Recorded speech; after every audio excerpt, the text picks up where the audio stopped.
Hello students, आज जो है हम पॉलिटिकल साइंस का पीस साइंस का जो है first chapter to be start now student. Chapter का नाम है विश्व युद्धोत्तर राजनीतिक गतिविधियाँ। विश्व युद्धोत्तर मतलब विश्व युद्ध के बाद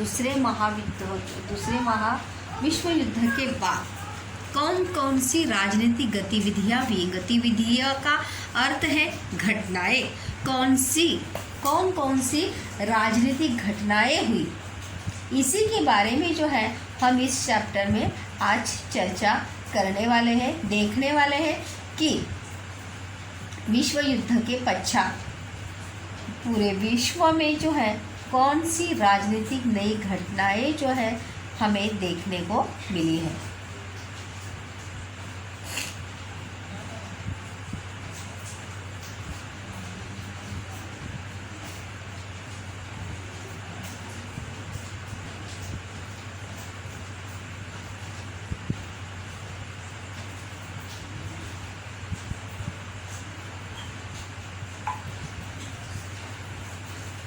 तो चलो थोड़ी यहाँ पर देखिए, फर्स्ट टॉपिक है कि चलो थोड़ी दोहराई यानी क्या, रिपीटेशन। हम यहाँ पर देखते हैं कि किस प्रकार से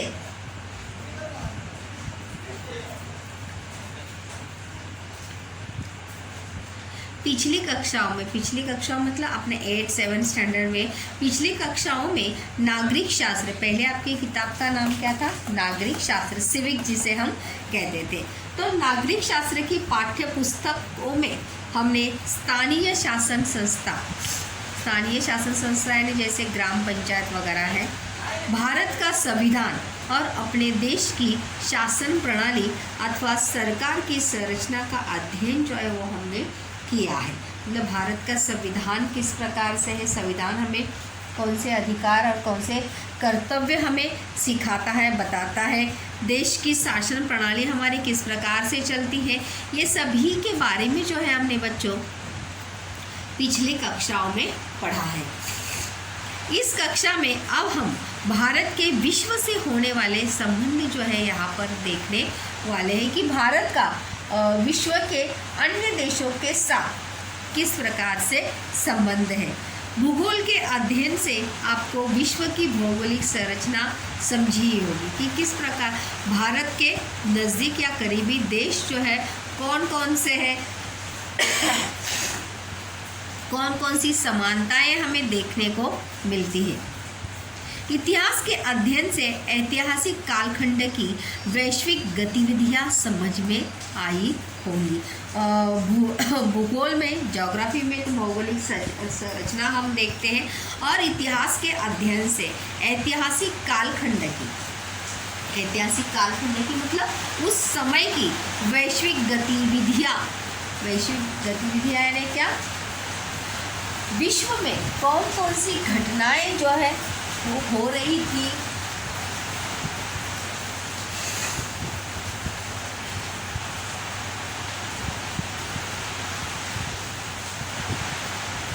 और उसी के साथ साथ विश्व में होने वाली उन घटनाओं का परिणाम जो है वो क्या हुआ,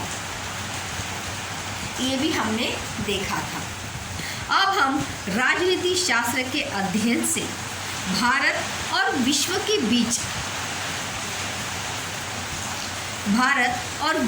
बीच संबंध और महत्वपूर्ण वैश्विक समस्याएं जो है वो समझेंगे। इस साल से 90 से जो है किताब का नाम क्या है, पी साइंस यानी क्या, पॉलिटिकल साइंस, राजनीतिक विज्ञान या राजनीति शास्त्र जिसे कहते हैं। और इसी राजनीति शास्त्र में हम क्या पढ़ने वाले हैं, भारत और विश्व के बीच संबंध किस प्रकार से है, भारत और अन्य विश्व के देश जो है उनके साथ भारत के संबंध कैसे हैं, और कौन कौन सी वैश्विक समस्याएं हैं, ये हम देखने वाले हैं।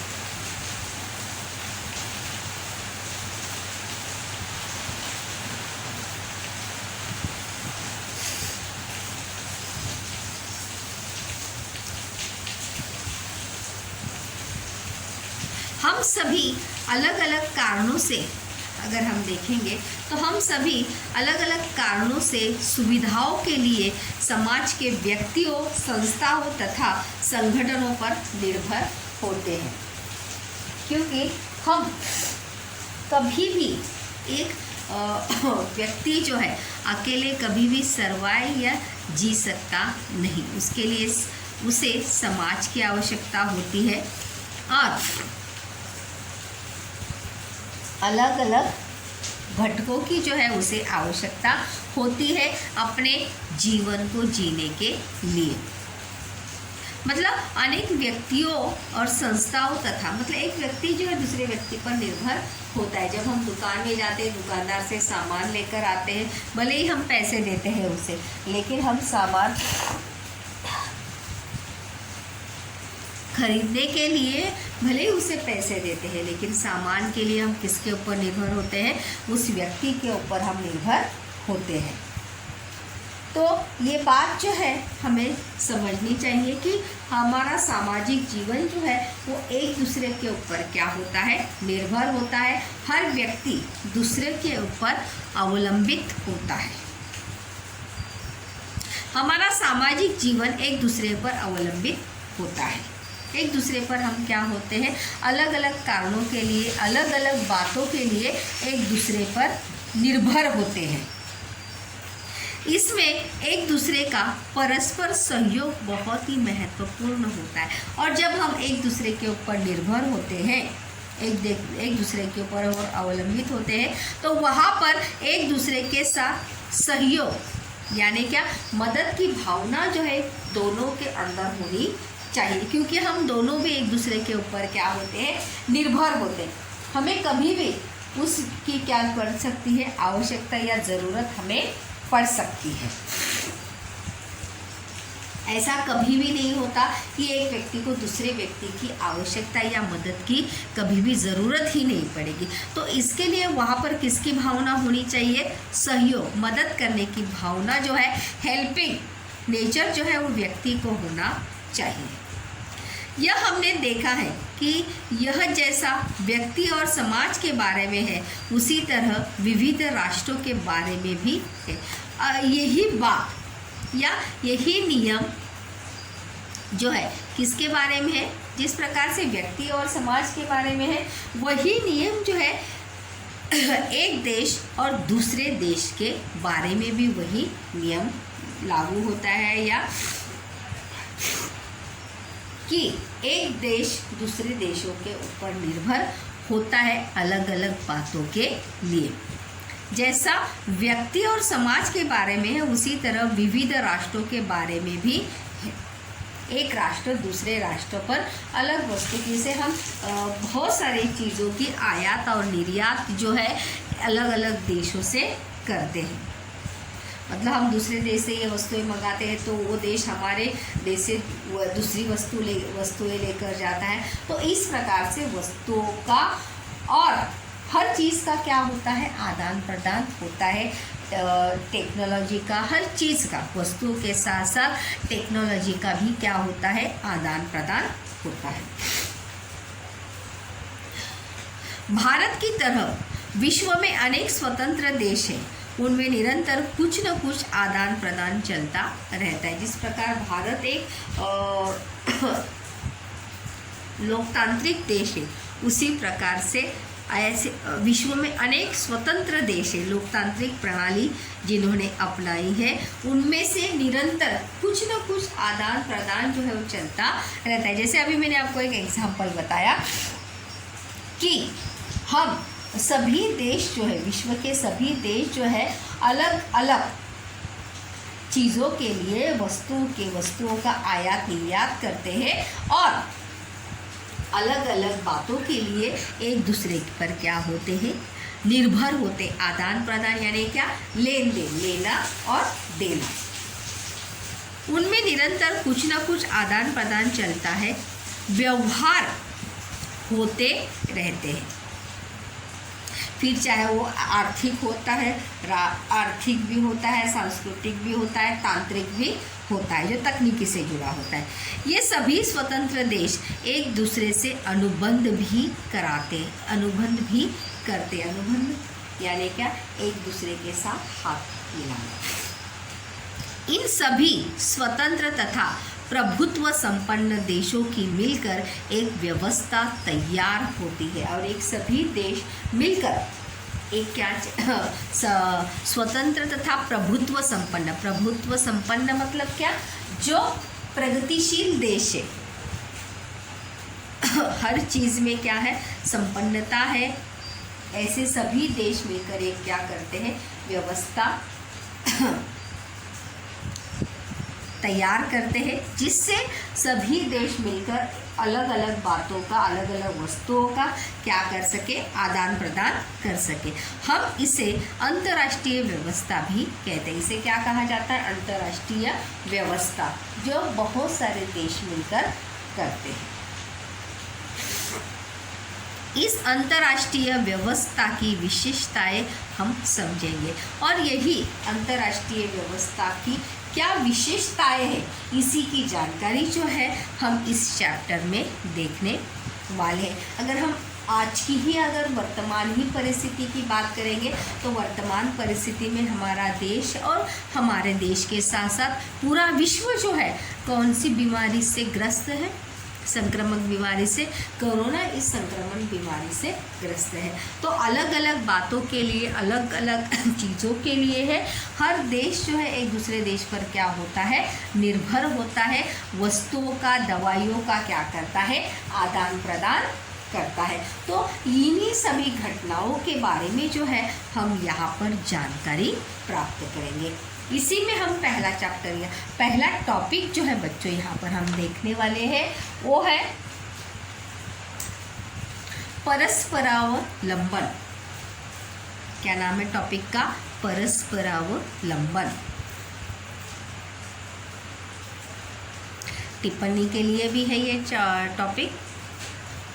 क्या मीनिंग है परस्परावलंबन? परस्परावलंबन का मतलब क्या, एक दूसरे के ऊपर निर्भर होना, एक दूसरे के ऊपर अवलंबित होना, उसे कहा जाता है परस्परावलंबन। विश्व के सभी देश, या ध्यान रखिए प्रश्न भी है ये अवधारणा के लिए, विश्व के, इसमें पहला पॉइंट क्या होगा, यहाँ से ही पॉइंट शुरुआत है बच्चों, फर्स्ट पॉइंट है यहाँ पर है कि विश्व के सभी देश किसी न किसी कारणों से एक दूसरे पर क्या होते हैं, अवलंबित होते हैं, और इसे ही क्या कहा जाता है, परावलंबन। क्या कहा जाता है, परावलंबन। जैसे कि मैंने अभी कहा कि ऐसे बहुत सारी वस्तुओं का, मतलब किसी चीज़ का उत्पादन हमारे देश में कम होता है, तो किसी वस्तु का उत्पादन दूसरे देश में ज़्यादा होता है, तो वहाँ से हम क्या करते हैं, उस चीज़ को आयात करते हैं, वहाँ से लाते हैं। तो उस प्रकार, इसलिए हम उस बात के लिए उस देश पर क्या हो गए, अवलंबित हो गए, निर्भर हो गए। ये यहाँ पर ये फर्स्ट पॉइंट हुआ। राष्ट्र कितना ही बड़ा, समृद्ध और विकसित क्यों न हो, वह कभी भी सभी बातों में स्वयं पूर्ण नहीं हो सकता। राष्ट्र कितना भी बड़ा क्यों ना हो, कितना भी प्रगतिशील क्यों ना हो, कितना भी आर्थिक रूप से सक्षम क्यों ना हो, लेकिन कभी ना कभी भी सभी बातों में वह स्वयं पूर्ण नहीं हो सकता। स्वयं पूर्ण यानी क्या, खुद जो है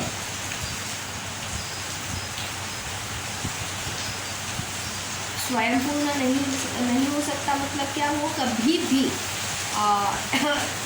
ऐसी परिस्थिति, ऐसा कभी नहीं हो सकता कि वो पूरी तरह से क्या हो, अपने ऊपर ही निर्भर हो, उसे कभी भी किसी की आवश्यकता ही ना पड़े, ऐसा कभी भी हो सकता नहीं।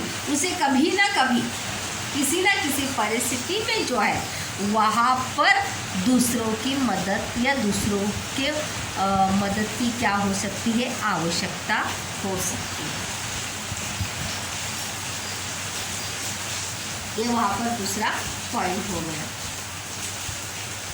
बड़े राष्ट्रों को भी उनके जैसे अन्य बड़े और छोटे राष्ट्रों पर निर्भर रहना पड़ता है। और ऐसा कभी नहीं होता कि बड़े राष्ट्रों को कभी किसी दूसरे छोटे राष्ट्र की मदद की आवश्यकता नहीं हो सकती है या कभी मदद लेनी ही ना पड़े, ऐसा कभी भी हो सकता नहीं। कभी ना कभी उसे दूसरे देश पर निर्भर ही होना पड़ता है, चाहे वो छोटा राष्ट्र हो या बड़ा राष्ट्र हो। और विशेष रूप से अगर हम देखेंगे, अविकसित देशों को विकसित देशों पर निर्भर रहना ही पड़ता है। जो छोटे देश है, जो अविकसनशील है, उनकी बहुत ज़्यादा प्रगति नहीं हुई है, तो ऐसे देशों को तो विकसित देशों पर क्या होना पड़ता है, निर्भर होना ही पड़ता है। इसीलिए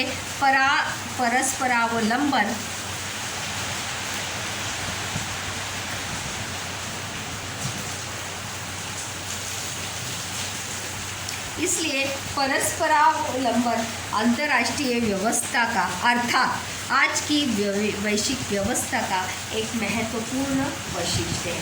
अगर विश्व के सभी देशों को संपूर्ण और प्रगतिशील रहना है तो उन्हें एक दूसरे के ऊपर निर्भर रहना ही पड़ता है।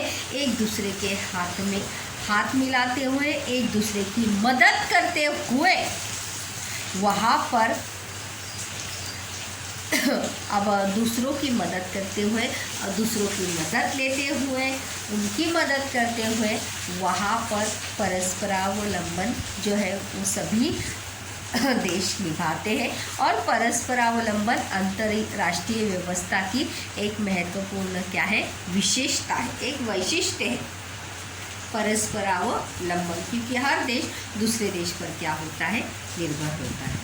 यहाँ पर देखिए, इसके ऊपर भी प्रश्न जो है वो पूछे जाते हैं। मेरी समस्या ने व्यक्ति और राष्ट्र के परस्परावलंबन में भला क्या अंतर होता है? कोई अंतर है क्या? नहीं, सिर्फ ये होता है कि एक देश के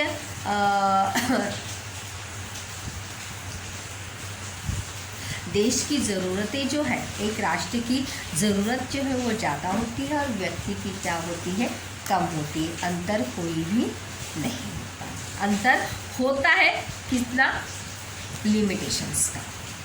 धनवान देश और निर्धन देश, क्या ऐसा कोई विभाजन होता है?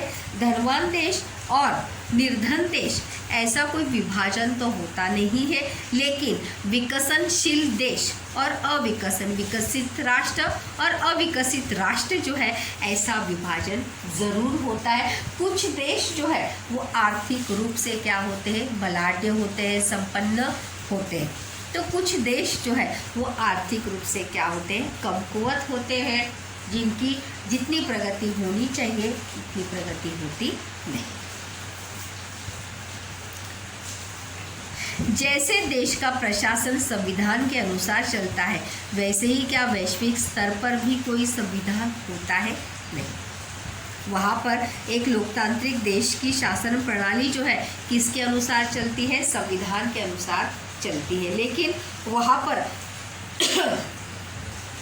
उसका वैश्विक स्तर पर उसका कोई संविधान तो नहीं होता है, लेकिन अंतर्राष्ट्रीय तौर पे ये अंतर्राष्ट्रीय व्यवस्था में सभी देश मिलकर इसकी क्या बनाते हैं, नियमावली बनाते हैं और उसी के अनुसार सभी राष्ट्र मिलकर उस सभी नियमों का क्या करते हैं, पालन करते हैं।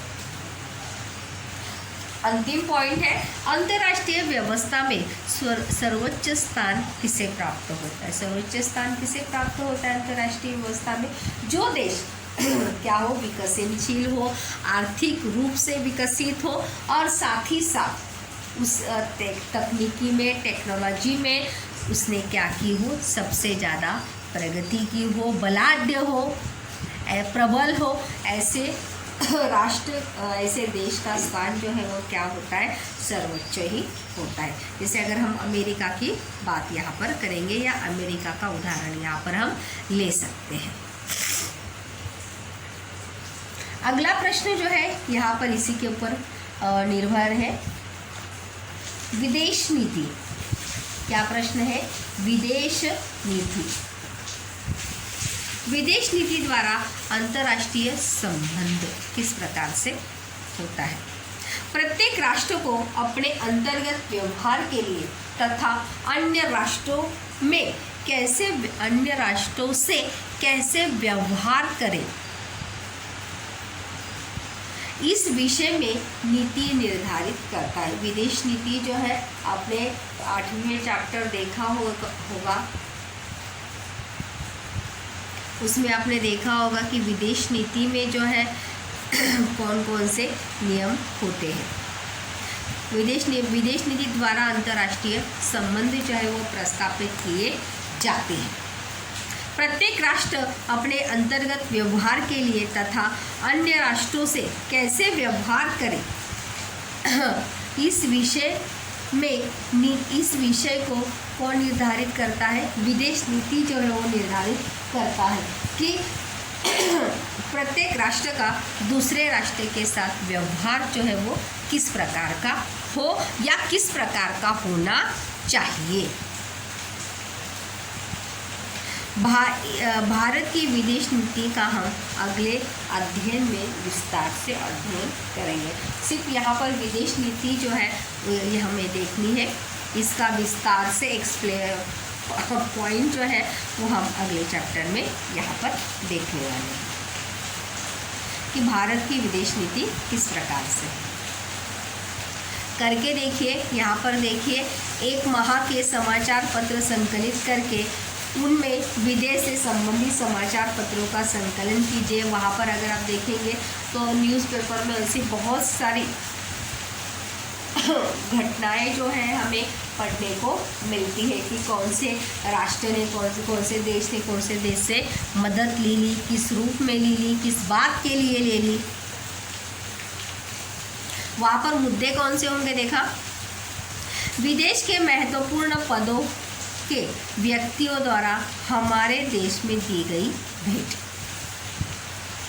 विदेश के महत्वपूर्ण पदों के व्यक्तियों द्वारा मतलब विदेश जो देश है उनके कौन से बड़े पदाधिकारियों ने हमारे देश को भेंट दी है, वहाँ पर मिलने आए हैं।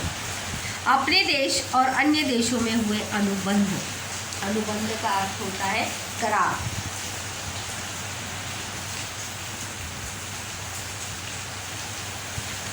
हमारे देश में आयोजित कोई अंतर्राष्ट्रीय परिषद जो है उसके बारे में ये सभी जमा करके रखिए।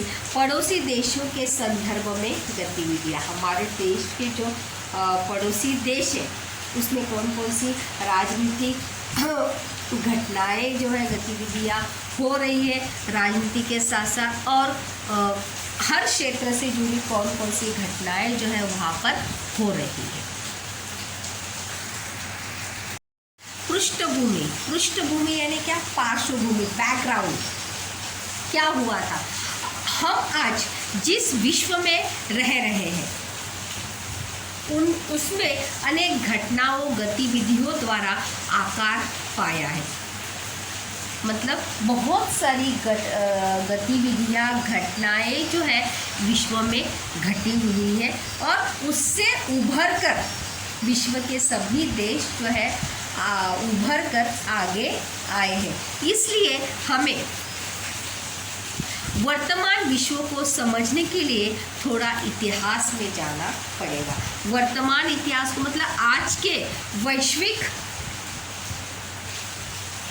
देश को, वैश्विक विश्व को समझने के लिए, वर्तमान विश्व को समझने के लिए हमें थोड़ा विश्व के इतिहास को या ऐतिहासिक घटनाओं को जानना होगा, समझना होगा कि हमारा विश्व जो है या विश्व के देश जो है कौन से वैश्विक घटनाओं से उभरे हुए हैं, कौन सी वैश्विक घटनाएं जो हमारे विश्व में घटी हुई। पिछली शताब्दी में 2 विश्व युद्ध हुए। कितने विश्व युद्ध हुए? 2 विश्व युद्ध। पहला महायुद्ध, पहला विश्व युद्ध और दूसरा विश्व युद्ध। यह हमें मालूम है और यह हम सभी जानते हैं। उनके परिणाम से उसके परिणाम क्या हुए ये हम जानते हैं, उसके कारण क्या थे, उसके बाद उसके कौन सी घटनाएं घटी हुई ये भी हम जानते हैं। ये दो विश्व युद्ध पिछली शताब्दी की सबसे महत्वपूर्ण घटनाएं थी। महत्वपूर्ण घटनाएं क्यों कहा गया है? क्योंकि ये दो महाविश्व युद्ध के बाद विश्व में बहुत सारी राजनीतिक गतिविधियां जो है वो हमें देखने को मिली है। इसीलिए क्या कहा जाता है कि विश्व युद्ध जो है ये बहुत ही महत्वपूर्ण घटनाएं हैं। उनके कारण विश्व बदला, विश्व में नए प्रवाह आए, नई सोच आई, नए विचार आए, नई सोच, नई प्रणालियाँ आई, नई देश जो है वो सामने आए। इन विश्व युद्धों के कारण और क्या हुआ यही हम जो है इस चैप्टर में देखने वाले। इसलिए तो चैप्टर का नाम क्या था? विश्व युद्धोत्तर घटनाएं। प्रथम विश्व युद्ध की अगर हम बात करते हैं तो प्रथम विश्व युद्ध जो है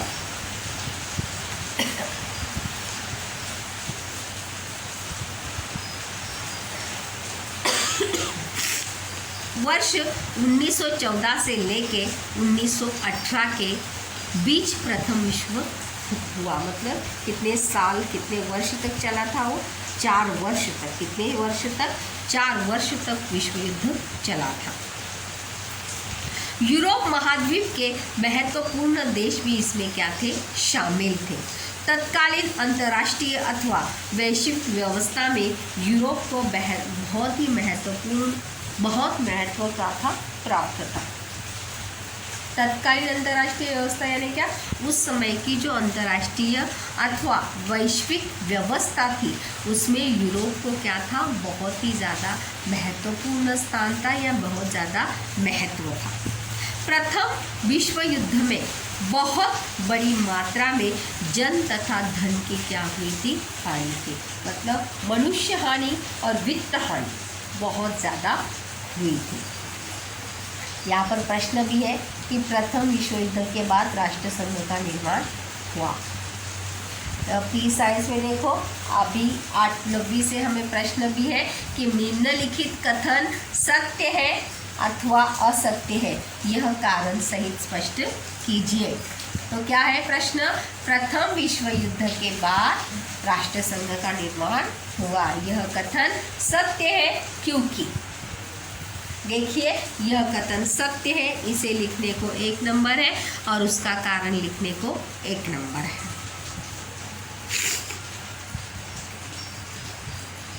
युद्ध में सहभागी राष्ट्रों को बड़ा आर्थिक नुकसान भी उठाना पड़ा। युद्ध में सहभागी न होने वाले राष्ट्र भी वालों को भी युद्ध की मार सहनी करनी पड़ी, क्योंकि उसके परिणाम जो है, जो राष्ट्र युद्ध में सहभागी नहीं थे उनको भी नुकसान जो है भुगतना पड़ा था या उनका भी नुकसान हुआ था। जैसे हम कहते हैं गेहूँ के साथ गुड़ भी पिसता है, उसी प्रकार से विजित तथा पराजित राष्ट्रों की अर्थव्यवस्था चरमरा गई मतलब उद्ध्वस्त हुई, तहस नहस हो गई। अर्थव्यवस्था मतलब इतना ज़्यादा आर्थिक नुकसान होने के कारण, चाहे वो जो राष्ट्र विजयी हुआ था और जो राष्ट्र पराजित हुए थे, दोनों की अर्थव्यवस्था जो है वो क्या हो गई थी? ध्वस्त हुई थी। यहाँ पर अगर हम देखेंगे संकल्पना चित्र के लिए प्रश्न भी आता है कि प्रथम विश्व युद्ध में सहभागी राष्ट्र, मित्र राष्ट्र और मध्यगत राष्ट्र। मित्र राष्ट्र कौन थे? ब्रिटेन, फ्रांस, रूस, इटली और अमेरिका, ये कौन से थे? मित्र राष्ट्र थे। और मध्यगत राष्ट्र कौन से थे? जर्मन, ऑस्ट्रिया, हंगेरी, ऑटोमन साम्राज्य और बल्गेरिया, ये कौन से थे? मध्यगत। इसी तरह के युद्ध पुनः न हो सके इसके लिए कोई उपाय योजना करनी चाहिए। ऐसा भी राष्ट्रों को लगने लगा। इतनी ज़्यादा आर्थिक और मनुष्य हानि होने के बाद सभी देशों को ऐसा लगा, राष्ट्रों को ऐसा लगा कि ऐसे युद्ध पुनः ना हो, ऐसी घटनाएं फिर से ना हो, इसके लिए हमें कुछ करना चाहिए। और उसी के परिणाम स्वरूप राष्ट्र संघ नामक अंतर्राष्ट्रीय संगठन की क्या हो गई, स्थापना हुई। ये उसका कारण का उत्तर है, याद रखिए। अंतर्राष्ट्रीय समस्या हल करने हेतु चर्चा तथा समझौता करने का यह एक महत्वपूर्ण मंच बन गया। मतलब अगर दो देशों के बीच में या दो से ज़्यादा देशों के बीच में अगर कोई समस्याएं हैं तो उन्हें समझाने के लिए एक संगठन की जो है वो स्थापना की गई। उसी को कहा जाता है राष्ट्र संघ। राष्ट्र संघ की मुख्य जिम्मेदारी युद्ध टालना मानी गई और उनका अहम उद्देश्य क्या था, मुख्य उद्देश्य कि युद्ध ना हो, युद्धजन्य परिस्थिति निर्माण ना हो। यही बात टालना जो है उनका क्या था, मुख्य उद्देश्य था। प्रथम विश्व युद्ध समाप्त होने के बाद यूरोप में तथा यूरोप के बाहर भी अनेक महत्वपूर्ण घटनाएं जो है परिवर्तन हमें देखने को मिले। जैसे यूरोप के पूर्वी साम्राज्य ध्वस्त हुए तथा नए राष्ट्र जो है वो क्या हो गए, अस्तित्व में आए। नए राष्ट्रों का निर्माण भी वहाँ पर होता हुआ हमें देखने को मिला। यूरोप के अनेक देशों की अफ्रीका और एशिया महाद्वीप में आवासीय बस्तियाँ थी। यूरोप के अनेक देशों की अफ्रीका और एशिया महाद्वीप में आवासीय क्या थी, बस्तियाँ थी। और इन आवासीय बस्तियों में स्वतंत्रता के लिए आंदोलन जो है वो आरंभ हुआ। मतलब यूरोप की अनेक देशों की जो जिनके ऊपर उनका साम्राज्य था उनके मन में या उन देशों के मन में, उन बस्तियों के मन में स्वतंत्रता की भावना निर्माण हुई और वो क्या करने लगे, आंदोलन करने लगे। इन आंदोलनों ने यूरोपीय राष्ट्रों के वर्चस्व के समक्ष बड़ी चुनौती थी और यूरोपीय राष्ट्रों के वर्चस्व के सम्मुख उनके सामने ये बहुत बड़ी क्या थी, चेतावनी थी, चुनौती थी कि मतलब पहले से ही यूरोपीय देश जो है महायुद्ध के प्रथम विश्व युद्ध के बाद से क्या थे, आर्थिक रूप से पूरी तरह से ध्वस्त हुए थे, उन्हें बहुत ज़्यादा नुकसान था। और फिर इन आंदोलन देश का या आंदोलन आवासियों का सामना करना उनके लिए बहुत बड़ी क्या थी, बात थी। प्रथम विश्व युद्ध के बाद शांति प्रस्थापित करने हेतु किसका निर्माण किया गया था, राष्ट्र संघ का निर्माण किया, परंतु राष्ट्र संघ युद्ध रोकने में असफल नहीं रहा और इसी का परिणाम ये था कि द्वितीय विश्व युद्ध हुआ। जर्मनी, इटली, स्पेन आदि देशों में तो तानाशाही शासन व्यवस्था अस्तित्व में आई और इन सभी घटनाओं की परिणति जो है वो किस में हुई, द्वितीय विश्व युद्ध में हुई। मतलब राष्ट्र संघ को जिसके लिए राष्ट्र संघ का निर्माण जिस उद्देश्य से, जिस हेतु से हुआ था वो सफल नहीं हुआ और जर्मनी, इटली, स्पेन आदि देशों में तो तानाशाही शासन व्यवस्था अस्तित्व में आई और उन्हें ऐसा लगा कि हमें और ज़्यादा क्या होना चाहिए, बलशाली होना चाहिए, अपना अस्तित्व जो है विश्व के सामने रखना चाहिए। और इन सभी घटनाओं का परिणति यानी क्या परिणाम ये हुआ कि द्वितीय विश्व युद्ध हुआ। द्वितीय विश्व युद्ध में क्या हुआ ये हम अगले पार्ट में देखेंगे।